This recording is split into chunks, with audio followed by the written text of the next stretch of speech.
So this segment is another time that I did guest mentoring over at the Xano office hours, and the gentleman who I'm helping is looking to augment, data pulled from one table with information from another. And ordinarily, add-ons are a pretty easy way to do that in Xano, but he's finding that they're fighting him because of those more complex needs. As a result, we look at this, we try to make the add-on work, and then we turn around and just start using the actual function stack for the job.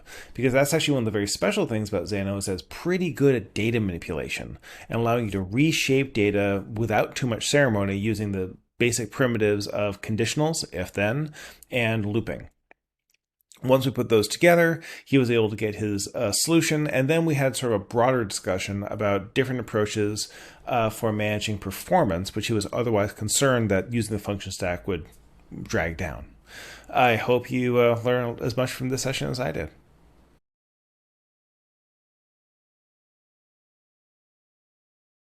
Ivan, how can we be of service to you today, sir? Cool. I feel good already. Okay. So I'll show mine. Oh crap! I'm not sharing my screen.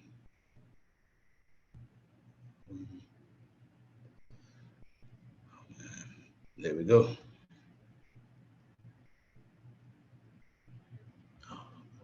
Okay, share. Okay, I hope you can see my screen. It's coming up, I believe. Okay, here we are, and I can see myself. Hello, me. Okay, cool.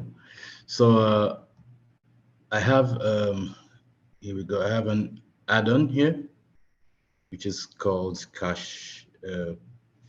Cache source account. Basically, this is taking a cache instrument ID and a timestamp, which it is, and then I'm calling this in a here we go.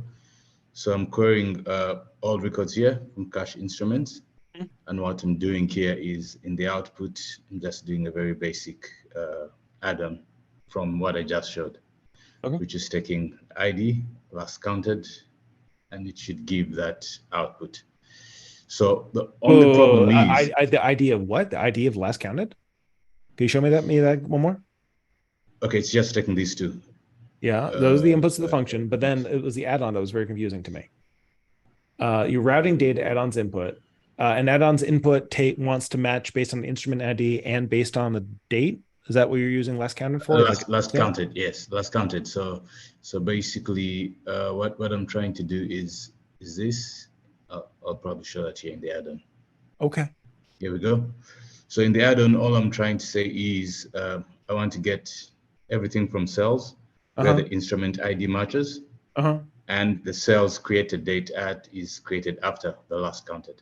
Got it. I'm with you. Yes, please continue. Okay. Okay, cool. So when I do it here and I copy, an example of that last counted timestamp, which is just this. So I've just copied the last counted from in there. So, oops. Mouse is moving on its own. There we go. Yeah. So when I run this, you can see that's the output that I get. For instrument ID 5, it shows me those items. When I try it here, so my cursor is not behaving. Okay. So when I try it here and I run this for instrument ID 5, which is here, I get nothing in the cells. Okay, get nothing in the cells based on last counted, which is from the input. And what's the input that we gave to this particular function? The input that I gave is this last counted. Yeah, but I don't know what that value is. Let's scroll to the very top of your input result. Okay. Over on the very right-hand side, you can scroll to the top. We can see what the inputs are that you passed to this function when you did it. Sorry, is button. Yeah, it's null. Yeah. So perhaps we change that to a 0. Maybe that will give us an interesting result. Yeah. So actually, my bad. I should not even be calling this last counted in here. I should not. And I'll tell you why. If I take this last counted out, sorry. How do I hide this piece? Sorry, my mouse seems to be moving on its own for a bit. Oh, man. Like that. If I take this out, Mhm. so Well, from here, if you take that out, then how is it supposed to know what the last count is coming from? because it's supposed to get it from the table. It's Oh, but an that's not what add-on. you're asking it to do right Yeah, now. yeah, no. So I've taken it out. I was just trying to test it there. Yeah, but So now we can if take a I look go at to it. But like, this, yeah. So So you then see, so so, last counted should now come from. no, Uh, now it comes from the text called last counted, and you want to do is yeah. come from cache instruments last counted. So it should come from here. This last counted Yeah. on the table. So There we probably it was go. coming from the input before as opposed to coming from cache instruments, and that was most likely the source of your problem. But let's see. Do Save that there, then let's try this, rerunning it. Yeah. then run it. If I go to 5, it's not working. Yeah. So the Okay. only reason I put, yeah, so I'll just show you something so you can see that's the last counted. If I just copy this, Mm-hmm.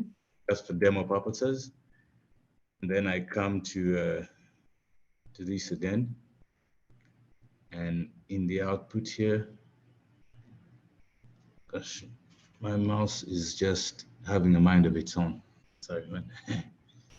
Oh, wow.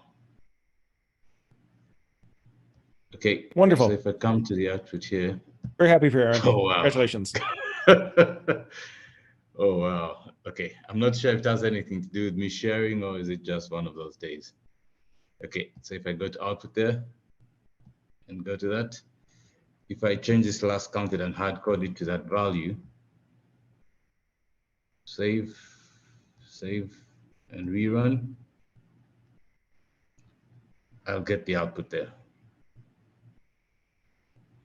So Yep. when I hard code it, I get the value, but when I Mhm. try to refer to that column, I get Mhm. nothing.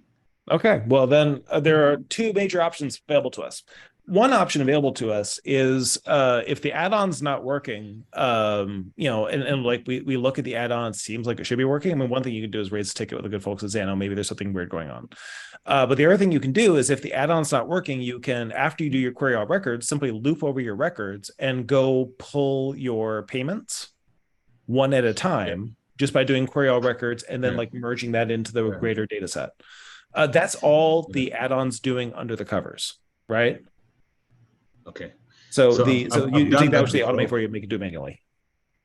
Yeah, no, you're right, and that is where I started from. I was just I've been told somehow, or I'm not sure if my understanding is correctly. I thought the add-ons would be a much more efficient way of doing that They're not from a super performance point efficient, of view. and not for nothing. The add-on as you've Okay. structured it, because it's operating on an inequality, is going Yeah. to necessarily be quite inefficient, right? Because it's Oh, forcing a okay. table scan in order for it to work.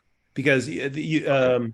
efficiency in databases is driven by using indexes, right? Okay. So whenever you ask a query that you can get from an index, for example, in your cache payments, if you're able to, the foreign key, if the cache instruments field is also Yeah. indexed, then that will cause that Mm, query to go fast, gotcha. right? But if you then say, oh, and where X is greater than this amount, then it won't be able to index on that Gotcha. because you can't say it is here. You can only say that it isn't, right? Because that's the nature of an Okay. inequality from a logical point of view. So so first, there's not a lot of performance to be gotten because of the nature of the way this thing is built.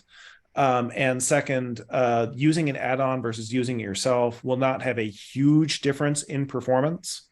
But as always, you should keep an eye on like how long things actually take and which things are the bottleneck for the user experience.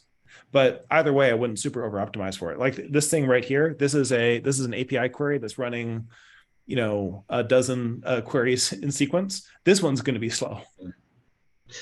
Yeah, that's a problem. That's why I thought, I mean, so this works, it gives me the result I'm looking for.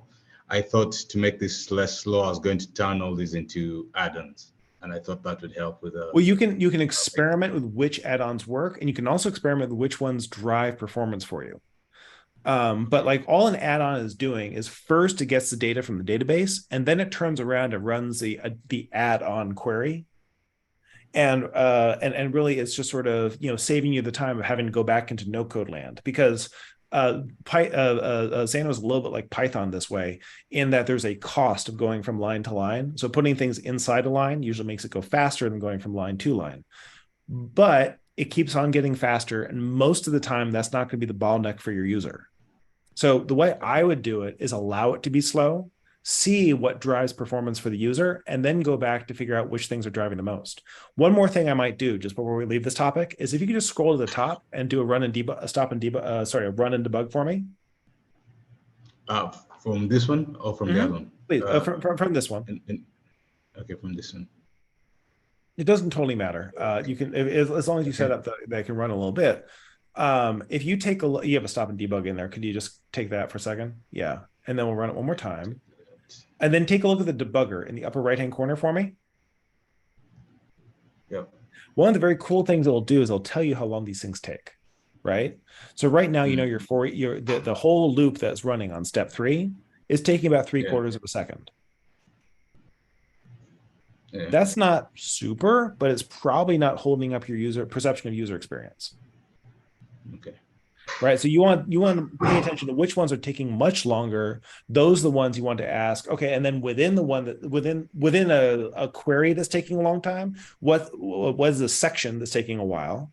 And within that section, what are the pieces? And those pieces can be caused by things that go slow and things that have that repeat a whole lot, right? Like loops that just fire over and over and over. And those become like your triggers, like where you're going to have your sharpest opportunities to be improving your performance. So don't worry about trying to optimize for performance from the get-go. Allow the code to tell you where it's slow or having a hard time, and you'll find that just a few cuts of that can drive a lot more performance. It's kind of like we were doing with Aaron. The subtraction approach is and just a simplification as opposed to introducing lots of fancy new tech is often the easiest way to get both better DX for you and better UX for your customer. Okay, cool, understood. So hopefully that gives you like a few tips and tricks you can use along the way there. Yep, for sure. Awesome. Cool. Thank you. Absolute pleasure, sir.